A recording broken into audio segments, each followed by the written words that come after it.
जय श्री कृष्णा। राधे राधे। आज आप लोग एक कहानी के माध्यम से जानेंगे कि तुलसी के पास दिया जलाने से कौन सा फल मिलता है।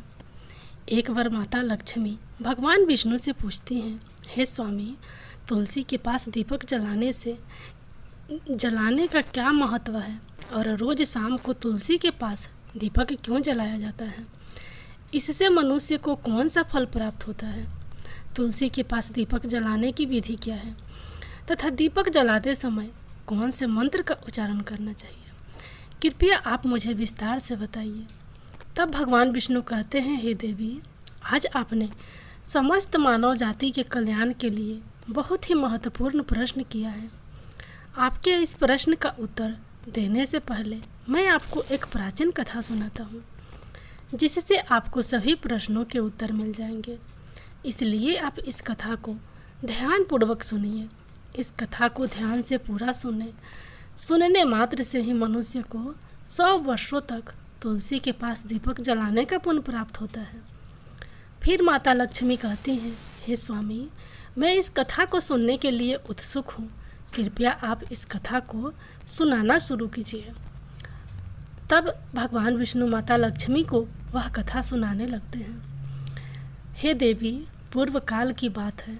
दक्षिण दिशा में तुंगभद्रा नाम की एक बहुत बड़ी नदी है। इस नदी के किनारे पे एक हरिहरपुर नाम का एक अत्यंत सुंदर नगर बसा हुआ था। उसी नगर में काशी नाम के एक ब्राह्मण निवास करते थे। वे अत्यंत गुणवान, चरित्रवान, धर्म कार्य करने वाले तथा वेदों के मार्ग पर चलने वाले थे। उन्होंने समस्त शास्त्र का अध्ययन किया हुआ था। उस ब्राह्मण की एक पत्नी थी, जिसे लोग दुराचार कहकर पुकारते थे, क्योंकि उसके कम हो उसके नाम के अनुसार कर्म ही उसके नाम के अनुसार थे। वह सदैव ही अपने पति को अपमानित करती थी। वह अपने पति के लिए कुवाच्य कहती थी, पति को भयंकर दुख देती थी, पति के लिए कभी भोजन नहीं बनाती थी। उसने अपने पति के साथ कभी शयन नहीं किया, कभी उसके साथ प्रेम से व्यवहार नहीं किया। पति के मित्र, परिवार के लोग घर पर आते तो वह स्त्री उनको अपमानित करके भगा दिया करती थी और स्वयं काम भाव से उन्मत्त होकर निरंतर अन्य व्यभिचारिणी स्त्रियों के साथ घुमा करती थी। उसका मन पति को छोड़कर पराये पुरुषों में लगा रहता था। उसने कभी अपने पति से प्रेम से बात नहीं की, किंतु पराये पुरुषों के संग बैठकर बातें करती थी। पराये पुरुषों को मोहित करने के लिए सज धज कर गांव में घूमने जाया करती थी। कभी वह वन में किसी वृक्ष के नीचे खड़ी रहकर सुंदर पुरुषों की राह देखने लगती और किसी दुरुष्ट पुरुष को मोहित करके उसके संग भोग विलास किया करती थी। फिर एक दिन वह दुराचारणी स्त्री वन में जाकर एक वृक्ष के नीचे खड़ी हो गई। उसका चित्त काम से भरा हुआ था। वह किसी सुंदर कामी पुरुष की राह देख रही थी, किंतु बहुत समय निकलने के बाद भी उस स्थान पर कोई पुरुष नहीं आया। इसलिए वह अत्यंत दुखी हो गई और प्रियतम की खोज में इधर उधर देखने लगी। उस दिन उसका सारा परिश्रम व्यर्थ हो गया। वहाँ पर खड़ी होकर वह नाना प्रकार की बातें कहकर विलाप करने लगी। हाय हाय, आज तो इस मार्ग से कोई भी सुंदर पुरुष नहीं आया। अब मैं कैसे अपने काम वासना को शांत करूं? आज की रात कैसे बीतेगी? वह जोर जोर से विलाप करने लगी। उस जंगल में एक भयानक बाघ निवास करता था। उस पापनी स्त्री की आवाज़ सुनकर वह जाग गया और उछलकर उस स्त्री का भक्षण करने के लिए उसके पास आ गया। उस भयंकर बाघ को देखकर उस स्त्री के पसीने छूटने लगे। वह भय से थर थर काँपने लगी। वह स्त्री कुछ करती, इतने में ही उस बाघ ने अपने पंजे से उसे घायल कर दिया और वह स्त्री जमीन पर गिर पड़ी।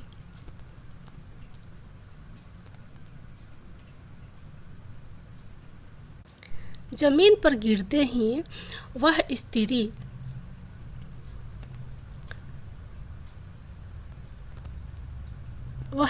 चिल्लाते हुए बोली, अरे बाघ, तू किस लिए यहाँ पर आया है? मुझे क्यों मार रहे हो? मैं यहाँ पर अपने प्रियतम को खोज रही हूँ। तुम मुझे छोड़ दो। मेरा भक्षण करके तुझे क्या मिलेगा? उस स्त्री की यह बात सुनकर वह भयानक बाघ क्षण भर के लिए रुक गया और हंसते हुए बोलने लगा, हे दुष्टा, आज विधाता ने मुझे तेरा ग्रास नियुक्त किया है। तुझ जैसी पापनी स्त्री का भक्षण करना ही मेरा काम है, तभी तुझे इस शरीर से मुक्ति मिलेगी। वह स्त्री कहने लगी, हे बाघ, तुम कौन हो? मुझे सच सच बताओ, तुम्हें किस कारण से बाघ की योनि में जन्म लेना पड़ा और तुम मुझ जैसी स्त्रियों का भक्षण क्यों करते हो? पहले मुझे सारी बात बताओ और फिर मेरा भक्षण करो। फिर वह बाघ कहने लगा, लगता है हे पापनी, मैं तुझे मेरे पूर्व जन्म का वृतांत सुनाता हूँ, किस कारण से मुझे बाघ बनना पड़ा। पूर्व काल में दक्षिण देश में एक नदी थी। उस नदी के तट पर एक नगरी बसी हुई थी। उस नगरी में मैं निवास करता था। एक ब्राह्मण का पुत्र था और नदी किनारे बैठकर यज्ञ आदि कार्य किया करता था। मैंने उस जन्म में अनेक पापियों के लिए यज्ञ किया, उन पापियों के घर का भोजन किया। मैंने धन के लोभ से अनेक पापियों के लिए कार्य किया, जिन वस्तुओं का दान ब्राह्मण को नहीं लेना चाहिए, उन वस्तुओं का दान भी मैंने ग्रहण किया और दूसरों से धन लेता था, लेकिन कभी वापस नहीं करता था। इस प्रकार से पाप करते हुए मुझे बहुत साल बीत गए और मैं बूढ़ा हो गया। मेरे बाल सफ़ेद हो गए, आंखें सूज गई, मुंह के सारे दांत गिर गए, लेकिन फिर भी मेरी दान लेने की आदत नहीं छूटी और मैं पाप करता गया। फिर एक दिन मैं धन के लोभ से नदी किनारे गया और अन्य धूर्त ब्राह्मणों के साथ मिलकर हमने लोगों को ठगा। झूठ मंत्र वचन बोलकर हमने बिना विधि विधान किए ही देवी देवताओं का पूजन किया और बहुत सारा धन दान में ले लिया। फिर उसी स्थान पर एक बीमार कुत्ते ने मेरे पैर में काट लिया और मैं मूर्छित होकर गिर पड़ा। उसी क्षण मेरे प्राण चले गए। फिर यम के दूत उस स्थान पर प्रकट हुए और मुझे पकड़कर यमपुरी ले गए। वहाँ पर यमराज ने चित्रगुप्त से मेरे कर्मों को लेखा जोखा निकालने के लिए कहा। फिर चित्रगुप्त कहने लगे, हे धर्मराज, इस ब्राह्मण ने घोर पाप किए हैं।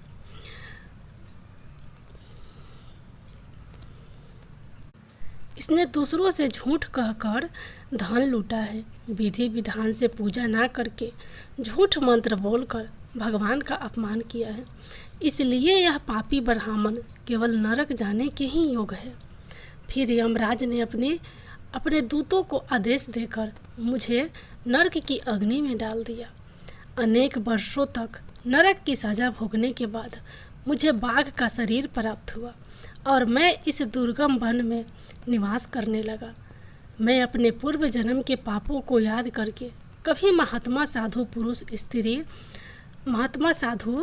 पुरुष सती स्त्रियों का भक्षण नहीं करता हूँ। मैं केवल पापी दुराचारी तथा उल्टा स्त्रियों का ही भक्षण करता हूँ, ताकि मुझे पाप से मुक्ति मिल जाए। इस प्रकार से उस बाघ ने अपने पूर्व जन्म का वृतांत सुना दिया और उस स्त्री से कहने लगा, हे पापिनी, तेरे आचरण से तू उल्टा दिखाई पड़ती है।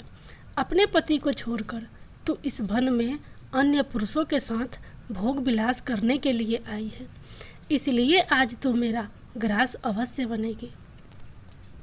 इतना कहकर उस बाघ ने अपने तीक्ष्ण नाखून से उस पापी स्त्री के टुकड़े टुकड़े करके उसे खा लिया। फिर उस स्थान पर यम के दूत प्रकट हुए और उस पापनी स्त्री को उठाकर यमपुरी ले गए। वहाँ पर उसे यमराज के सामने खड़ा किया गया। फिर चित्रगुप्त ने उस स्त्री का लेखा जोखा निकालते हुए यमराज से कहने लगे, हे धर्मराज, यह स्त्री तो अत्यंत पापिनी है। इसने घोर पाप किए हैं। इसने भव्य विचार किया है। इसने अपने पति को कभी सेवा नहीं की। अपने पति को भूलकर पराये पुरुषों के संग भोग विलास किया करती थी। उसके पाप को सुनकर यमराज ने उस स्त्री को अग्नि से भरे हुए कुंडों में डालने का आदेश दिया। अनेक वर्षों तक उसे उस कुंड में पकाया गया, फिर उसे निकालकर दूसरे नरक में डाल दिया गया। इस प्रकार से उसे अनेक वर्षों तक अलग अलग नरकों में डाला गया और नरकों में डालने के बाद वह महापापी स्त्री पुनः पृथ्वी लोक पर आकर चंडाल के रूप में उत्पन्न हुई। चंडाल के घर में जन्म लेकर वह फिर से अनेक पाप करने लगी, भव्य विचार करने लगी, अनेक पापी पुरुषों के संग विहार करने लगी। कुछ समय बाद पूर्व जन्मों के पापों के कारण उसे कोढ़ का रोग हो गया और वह भयानक पीड़ा सहन करने लगी। उसका अंग अंग जलने लगा, उसके नेत्रों से पीड़ा होने लगी। इस दुख को सहन करती हुई वह दिन बिताने लगी। फिर एक दिन वह तीर्थ में स्नान करने के उद्देश्य से अनंतपुरा में चली गई। वहाँ पर एक आश्रम के बाहर निवास करने लगी। वहाँ उस आश्रम में एक तुलसी का पौधा था।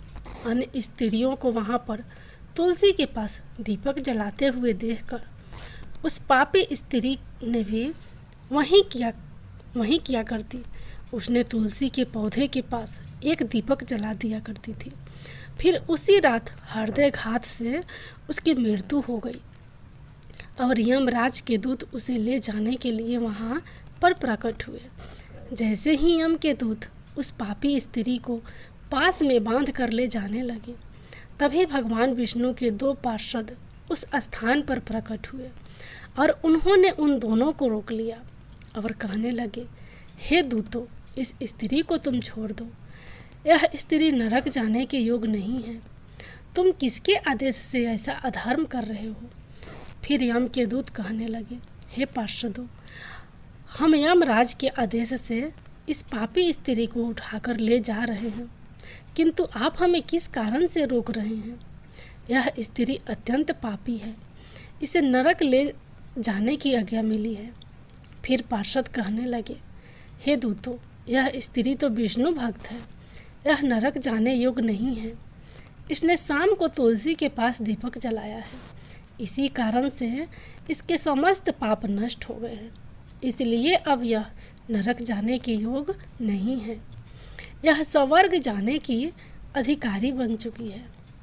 पार्षदों की बात सुनकर यमदूतों ने उस स्त्री को उस स्थान पर छोड़ दिया और यमलोक लौट गए। वहाँ जाकर उन्होंने यमराज के सारा वृत्तांत सुना दिया। फिर भगवान विष्णु के पार्षद उस स्त्री को दिव्य विमान में बिठाकर स्वर्ग लोक ले गए। भगवान विष्णु कहते हैं, हे देवी, इस प्रकार से तुलसी के पास केवल दीपक जलाने मात्र से ही मनुष्य के सभी पाप नष्ट हो जाते हैं। जो स्त्री नित्य शाम को तुलसी के पास दीपक जलाती है, वह सौभाग्यशाली बनती है। उसके पूर्व जन्मों के सभी पाप नष्ट हो जाते हैं। उसे सुख समृद्धि की प्राप्ति होती है।